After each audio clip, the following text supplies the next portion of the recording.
Saya ingin menyimpulkan pertemuan kita malam ini bahwa topik tentang Maulid Nabi SAW sudah banyak perbincangan di masa dulu dan kini, dari zaman old sampai dengan zaman now. Banyak perbincangan di dalamnya. Kita tidak harus berselisih untuk membincangkan itu kembali. Kita harus menyikapi bagaimana mengambil jalan tengah terbaik untuk kemudian kita amalkan dalam kehidupan. Gembira dengan hadirnya Nabi, gembira dengan lahirnya Nabi itu pasti, karena orang yang menolak kehadiran Nabi tentu dia kufur. Maulid artinya waktu Nabi dilahirkan. Maulud itu baiknya. Jadi secara bahasa mustahil kita menolak maulid dan maulud. Kita mengakui ada maulid, kita mengakui ada maulud. Bagaimana menyikapinya? Kita berbahagia dengan itu semua dan menghadirkan tuntunan-tuntunan Nabi dalam kehidupan kita sesuai dengan yang diperkenankan tuntunan dalam syariat kita. Budaya bisa berbeda. Kalau budaya itu mengantarkan pada wasilah mendekatkan kita pada Al-Quran dan Sunnah, maka budaya itu bagian dari yang benar untuk kita gunakan. Ma la yatimul wajibu illa bihi fahuwa wajib. Segala sesuatu yang mengantarkan pada kebaikan yang itu wajib, maka itu pun jadi perangkat yang benar untuk kita gunakan. Mikrofon nggak ada di zaman Nabi.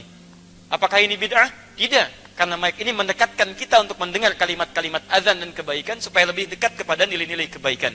Tapi jaga juga supaya kita tidak terlibat dalam ritual-ritual atau budaya-budaya yang kiranya disusupkan pada kaidah-kaidah agama sehingga menyimpangkan kita dari ketentuan-ketentuan yang benar.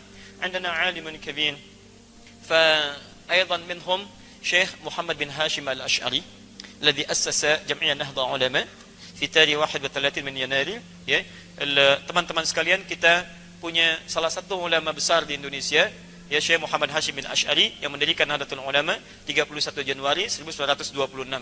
Indahu kitab wa alafa taqriban 19 kitaban وعندي مجموعة هذا من 12 كتاب هذه ومنها الكتاب الثاني اسمه رسالة أهل السنة والجماعة.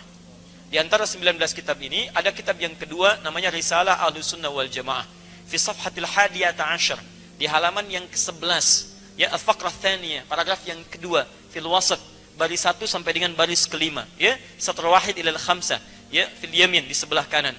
Beliau berikan keterangan kepada kita tentang amalan-amalan bid'ah yang ada di masyarakat Jawa, tentang bab faslun bi zuhuril bid'ah fi ardi Jawa wa intisharha wal mubtadi'in fiha.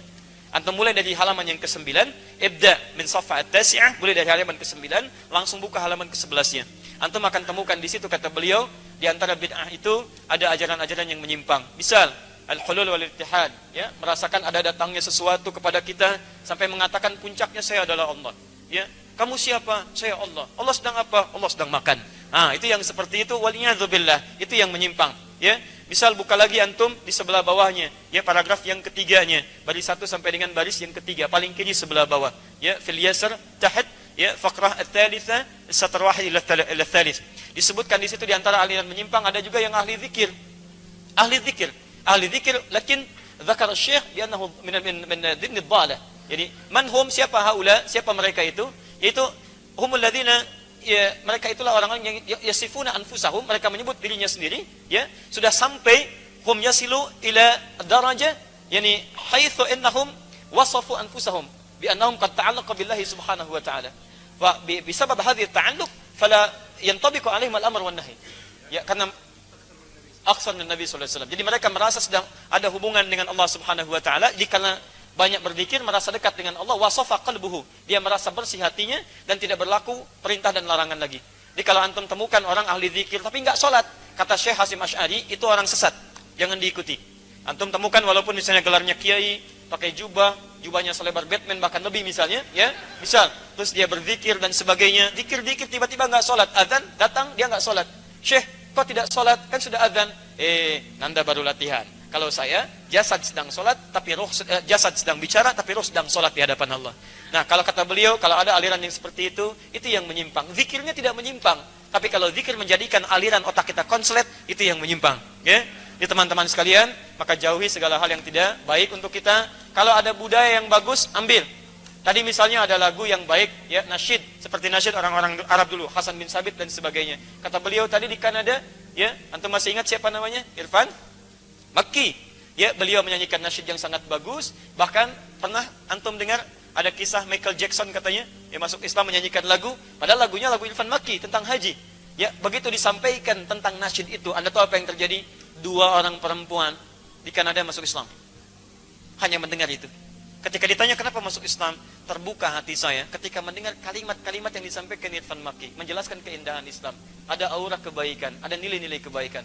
Lalu apakah antum katakan wasilah itu bid'ah? Antum sendiri belum pernah mengislamkan orang. Dia dengan kalimatnya orang masuk Islam.